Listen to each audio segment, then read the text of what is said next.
Conceive, believe, achieve. This is former UFC middleweight champion of the world, Michael Bisping. Paddy the Baddy here. You're listening to Combat Sports UK. And you're watching Combat Sports UK. Hi everybody, welcome back to the channel and a very warm welcome to Team Ireland, Amy Scully. Amy, how are you doing? It's a pleasure to have you here. How are you? I'm doing amazing. Good to see you. Yeah, nice to see you too. I want to check out kind of what we got going with the hair at the moment. What style have we got at the moment? Oh, right now it's actually just grown out from the Worlds, so it's looking a bit shabby, to be fair. But I'm looking to get it done soon. I really want to do something. Have a couple ideas of what I want to do for the Europeans. So, so I'm going to try to hold off for that. Yeah, so that's what we're building up to. We're building up to the European IMMAF competition in Belgrade, just towards the end of March. Starts on the 29th, finishes on the 6th. I mean, how excited are you to kind of get back out there and get back on a stage like this? Obviously, you're coming off a gold medal performance. How are you feeling about it? Kind of what we now 2 months out almost. Yeah, we're 2 months out now, and like I'm really excited. Like as soon as I heard that the Europeans was announced, I hopped right onto it and just wanted to I want to get registered now as soon as possible, because like after the Worlds, like that was my first like amateur fights as an adult. So like the feeling after winning that was like actually something else. Like it was probably one of the greatest moments of my life. So I really just want to chase those feelings again and keep just doing my best, really. And that's one thing you mentioned there that really I'm quite curious about, especially as the way mixed martial arts come there. You mentioned first event competing as an adult, right? You're somebody who's kind of gone through all the junior competitions. You know, if you go onto your Instagram, you see the medals you've won and what you've competed in. Do you feel like you're kind of part of that first generation that's really, really what you would call career mixed martial artists? And how does that kind of sit with you? You know, some people, they look, oh, I'm going to be a policeman, fireman, that kind of thing. But now we're looking at MMA as a real legit career path. Yeah, it's interesting, like, because if you think back, like even 10 years ago and stuff, like MMA wasn't exactly, it was big, but like people didn't really see it as a career. Whereas now, if I like when I tell people like I'm a mixed martial artist, there's a bit more respect to it. They're like, oh, like they know what it is. That's for one thing, like, you know what I mean? They know what it is and stuff like that. And like I'm definitely part of the generation where ever since like I started jiu-jitsu when I was 10, and like that was when Conor McGregor and stuff were just getting big, and like people kind of started to believe that it was an actual sport that, you know, you could be well accomplished in. So like I went up through the youths, so I competed in national levels in Ireland, and then I went and did the Worlds as well and the youths and came second. So like I was able to come up, you know what I mean, from when I was younger then up into an adult now, and I feel like that wasn't really around a couple of years ago. Yeah, it is. And did you start very early? Like you mentioned there, you started jiu-jitsu at 10. Did you start very early kind of differentiating between the different mixed martial arts, or have you kind of just been adding to it? Like how have you kind of planned that out across your kind of teen years now? Yeah, so I started off with jiu-jitsu when I was 10. My mom just shoved me in it to have something for me to do after school, and I fell in love with it and started competing in that. So I've competed in jiu-jitsu on like international levels, in the Worlds, and in like other competitions like the Nagas. And then when I was about 16, I wasn't getting bored of jiu-jitsu, but I kind of wanted to expand. Like my brother was doing mixed martial arts, and I was kind of getting like, do you know what I mean? I was jealous of what he was doing. I wanted to kind of dip my toes into mixed martial arts and other martial arts. So I started doing Muay Thai. And then after that, I just like fell in love with the idea of doing mixed martial arts where I could tie in my jiu-jitsu with striking. And like, it's a completely different, like, you know what I mean? It's different kettle of fish. Like it's something completely different that I was really interested in doing. And then from there on, it was all I wanted to do. Yeah, and you've moved into train at SBG, obviously the world-renowned gym over there with John Kavanagh. Congrats, obviously, as well on getting your purple belt just before Christmas. Thank you very much. I believe it was. That's quite an achievement. How has it been training at SBG and kind of getting all that wisdom from somebody like John Kavanagh? I mean, he's a tremendous coach, and everybody else on the team. It's really like, it's amazing because you're training with, like, I'm training with pros every single day, that like you're training with such high level athletes that it always pushes you to be that step higher. You know, you're always pushing yourself because there's always people that are like kicking your arse every day, where even though you feel like, you know what I mean, oh, I'm training all the time, getting my arse kicked all the time, but like you're training with the best, and that's the best way to get better. And like the level there, especially of the jiu-jitsu and everything, like is really high, and it's really helped me just elevate my game completely training over there. Yeah, I imagine the experience from all the other guys as well. I mean, you've obviously got Johnny Walker who's in there on the regular. Conor, I suppose. To be fair, I'm not sparring with him. To be fair, he's like 3 times the size of me. I'm the size of his arm. But I'm sure you can gather kind of from them their experiences, right? And Oh that yeah, kind of trickles down 100%. that way, you know. Yeah, And what's like kind of there's like the biggest even lessons you've learned from those guys, like how they manage their fight camp and how they kind of live their lives outside the octagon, for example.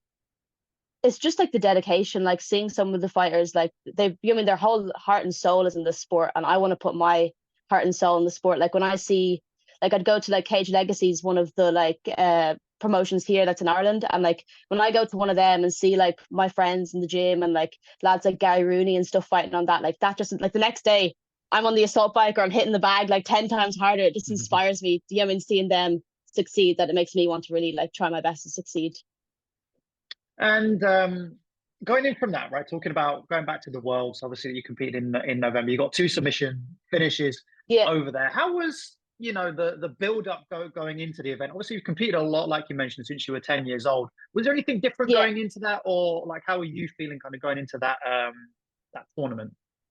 I was feeling good. I went to Thailand for a month in August, and like that would help build up to it. But then when I got back, I actually split my knee open against the Hmm. cage when I was sparring, and it was Okay. like really bad. And I basically wasn't able to train for like 2 or 3 weeks, and that was all through October. So for that, that was pretty difficult for me because I felt like, you know, what I mean, everyone that I was competing against, they were all in fight camp, and I was had to sit at home, wasn't even able to bend my leg for ages. Like, and even when I was competing, it was still open, like it split back open after the first fight.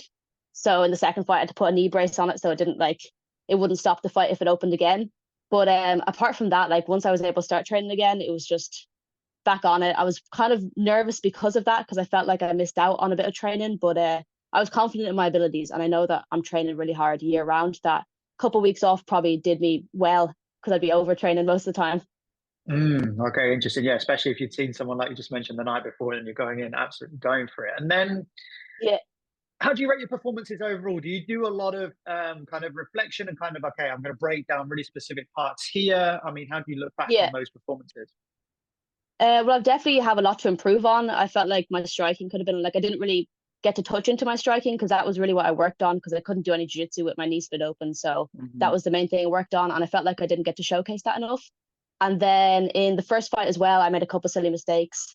Ended up on my back in the second round, just by white belt move, trying to do a kind of trip, and I ended up landed on my back. So I was like, I was cringing at myself in the middle of the fight. I was like, I can't believe I just did that.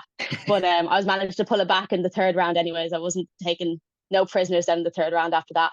And then in the finals as well, I got taken down in both rounds, which I wouldn't. I would have preferred to be the one actually taking her down, but I was confident off my back anyways, and was able to get the triangle submission. And in the first round as well, I was aggressive the entire time off my back. So there's some positives, but there's definitely a lot of stuff to work on.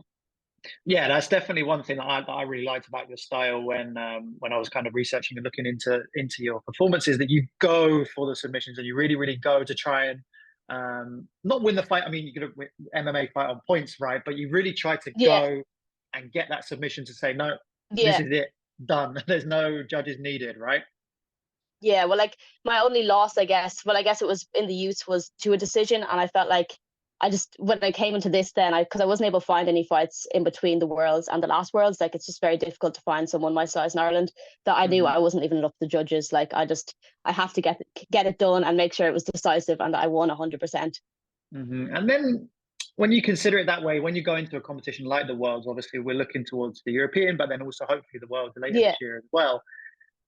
Do you look at it from a risk perspective, right, and say, okay, yeah, I am gonna go for it because that's the best way to learn and the best way to try and win, instead of saying, okay, I'm yeah, gonna play it a little bit safe.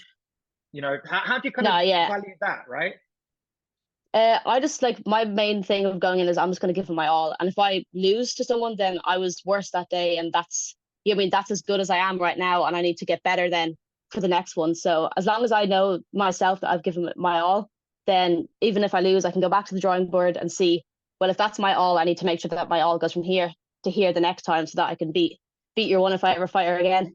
Hmm. Hmm. And looking forward to these ones, the European IMMAF in Belgrade. How the preparations look for you now? Like I said, we're about what 8 weeks or so, Yeah. just under 8 weeks out. How do you go about planning? Is it just a case of going in and training, or are you game planning that kind of thing? 'Cause it can be quite difficult, right? Not knowing maybe who you're Yeah. going to face in that 5 or 6 day period, right? Yeah, so you don't know who you're going to be fighting. So I don't really try, like, I have my own game plan of like what I want to do in general because I like to grapple. So that's usually going to be what I'm aiming for. But when it comes to game planning, you don't know who you're fighting. So even in the worlds, like, I didn't look into any of the girls that I was fighting. I was like, they're going to do their best. I'm going to do my best. And whoever's the better fighter will win. But like when it comes to training, like I'm flat out now 3 times a day, every day coming up to it now. So I'm fully in fight camp now. And I'm just like gearing up, getting ready. That is flat out. And do you mix that in with the separate mixed martial arts and then some sparring? Like, how do you do the periodization side of it? Yes. So like in the mornings, it's usually either like strength and conditioning or cardio. So like I'd be up at 5:30 and I'd be going to the gym and doing that. And then and then during the week, then Monday to Friday at 11 o'clock, that's John's pro MMA class. So that's going to be either MMA grappling or kickboxing. And then in the evening, I'll just do either jiu-jitsu or kickboxing. And then you work in sparrings then during the week as well. Okay, fascinating. Wow, 5:30 a.m. starts. So you're in bed at what, 9 o'clock every night? A proper, yeah, basically, as soon as I get home from the evening training, like if I'm home at 8:30, I'll like eat a little bit and then I'm straight to bed. I'm like super strict, like no one talk to me, I'm going to bed, I need to be up tomorrow. And is the goal for this European, do you see it, you obviously got one eye on the worlds as well, do you see it as kind of, I don't want to say a warm-up for them, but kind of like a chance for you to really get going? And then what kind of goals do you put on the European before you go into the world? Do you want to try out new things? Like how do you think about it in terms of like that planning? Yeah, I'm seeing it as like a bit of a stepping stone. Like I'm finding it hard to get matches here, so I want to get as much experience in as possible before I go pro as well, especially. So I just want to, I think for the Europeans, I want to work my striking a bit more. I want to just sort of kind of flesh out my game and make sure that it's kind of, patch some holes in my game and stuff like that. And I just want to make sure that like basically just another learning experience. I want to do my best, and then after I'm done the Europeans, win or lose, I want to reflect on everything I've done and seeing exactly where I can improve. So what are the goals for the Europeans? Obviously to try and get that gold medal, but are you looking to try and say, right, I want a couple of round 1 finishes, or like, do you have a specific goal you're looking at? I'm definitely looking that I either want a submission finish in the first round, at least one of my fights. And then I also want to try get my striking a bit more. I don't know if I have the knockout power, like I'm only small, but I feel like I could definitely go for a TKO or something. That would be something I really want to, just show off my striking as well. Yeah, get the opportunity to show off that strike. And then if you go onto the IMMAF website and you look into the ranking system, you are ranked #1 there, joint with Abigail Alvarez of Team USA. Does that put anything extra on you? Like, are you just kind of like, oh, I've got to live up to this? Or are you just kind of like, nah, I'll do what I do and then go? Not really. I mean, Abigail is actually the one that beat me in the youth worlds. So that was 2 years ago. So it would be really awesome if she actually did the worlds in Uzbekistan this year and we get to fight each other again. I feel like that'd be a really interesting matchup, especially since there's a bit of like history there. But I don't feel any extra pressure. Like I'm the same person as I was, before that, so it's just like I take it with me and keep going with it. Yeah, I mean, it's quite a nice feather in your cap to have. And then beyond that, what else do you see kind of on the horizon for 2024, and maybe even further than that, now that you've kind of, like you said, entered the adult categories? I mean, how do you kind of see it panning out? I just want to keep fighting as much as possible for my amateur career and just get as many fights in as possible. And then hopefully in a couple of years' time, once my coaches feel I'm ready, I want to go pro. And then from there, I just want to, the sky's the limit. Like, I just want to get as far as I can and see how far I can get into, like, I'd love to become like UFC world champion or something like that. But I need to put on a couple of pounds to make strawweight, especially at pro.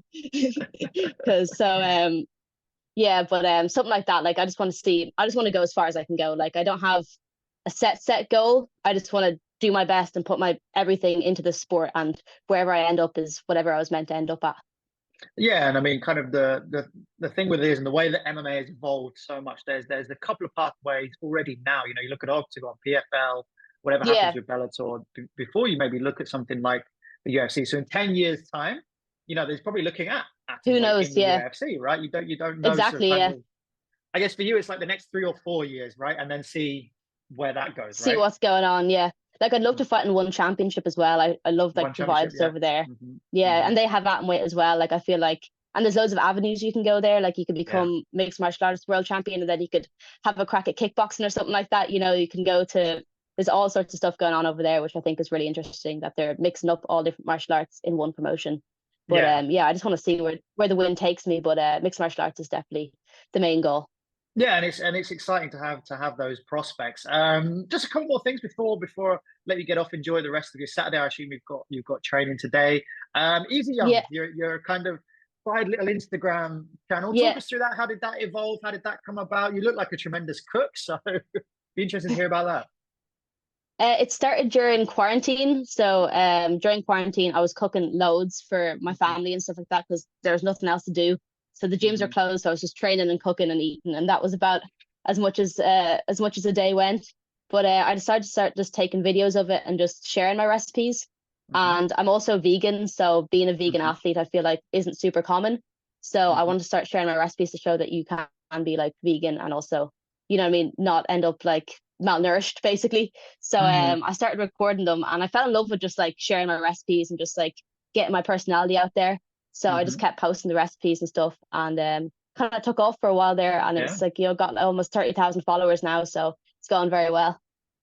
Yeah, the channel's going super well. Like you touched on there, the vegan athlete. I mean, Yeah, does it make much of a difference? Like, do you have to consume more calories and things like that? Like, how does that all kind of work? I have to just be very mindful with what I eat, because especially, you know, like if you're eating meat and stuff, you can easily just get like, you know, those ready meals that are like 20 grams of protein, 25 grams, and you're grand like when you're training. Whereas like if I have a vegan ready meal, there's probably like 5 grams of protein in it, and like I wouldn't be able to sustain myself off that. So I have to be very mindful of what I'm eating just to make sure that I'm getting all the nutrients I need. But I'm well used to it now that I don't really see it as an extra difficulty. I'm just like, you know what I mean? It's just I have my oats, and then like I'm sure most, you know what I mean, most people that eat meat will have their oats as well. Like there's not a huge amount of differences. I just substitute the protein for something else. Yeah, and as you say, when you've got the passion for it in the cooking as well, it becomes that much easier, Yeah. right? Like, and Oh yeah, it's especially like when you enjoy it, yeah. Like when I enjoy cooking, so like there's no stress of whipping something up after training or something like that. It's enjoyable for me. It's a nice way to relax afterwards. yeah, so you're almost your own personal chef, right? You see the high level Yeah. fighters get their personal chef in, you're already there, right? You're already ticking Yeah, that I'm box. doing that. I'm doing both. I'm my own That's personal brilliant. chef. So listen, I'll throw the final word over to you. Kind of obviously sponsorship opportunities and what you've got going on and everything like that. Yeah. Yeah, well, if anyone's looking to sponsor me, I'm open. Like I'm an open coming prospect, and I'm really serious about what I'm doing. And like mixed martial arts isn't a recognized sport in Ireland, which makes it very difficult for us fighters in Ireland to actually fund going to these competitions. So if anyone would like to hop on board, give me a shout, because you know, I don't know. I'm always open for it, and I'm definitely one to put your bets on. Yeah, absolutely, absolutely. And all you need to do is kind of go through the highlight reel and have a check through your personal Instagram to see that the fighting Yeah, is your life. Then there's a bit of vegan food on there as well. vegan That's pretty food on much the how it goes. side. And some Yeah, traveling, and some traveling. yeah, And just one last thing, actually, we've got Molly McCann. I've noticed she's popped up a couple of times on kind of your comments and your channel. How do you think she's going to get yeah, on? I mean, this will go out after the fight, but anyway, how do you think she's going to get yeah. on today? I think she's gonna smash it. 100%, she's gonna smash it. I actually met her for the first time like in person when I was in Thailand, which is kind of, I mean, kind of random because we live so like she's only in England and I'm in Ireland, but we actually met halfway across the world. She was training with Sean O'Bannon, which is an Irish UFC fighter, Yeah. and I gave them a text to do like a run with them, and from there they wanted to train with me a bit and stuff. And like they're just, both of them are just like the most amazing people, and like she's such an amazing fighter, and she's down to strawweight now, looking like an absolute beast. Like, Yeah. you know what I mean? So, like, I can't wait to see how she performs at strawweight, because I feel like she's such a talent that it's just like she's an inspiration. Like, you know, especially for girls and stuff. Like, I still get told every day that like I'm not supposed to be fighting. I should pick up like ballet or something like that. But seeing like girls like Shauna and her succeed is just something that pushes me every day to say that I can do it too. So I really think she's gonna smash it.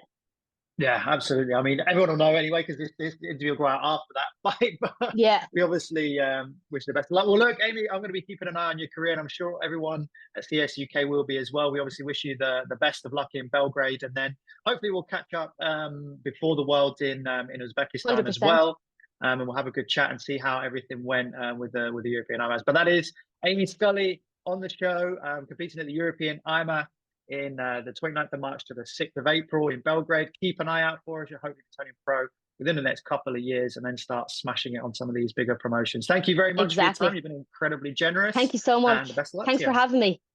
Thank All right, you. you're very welcome.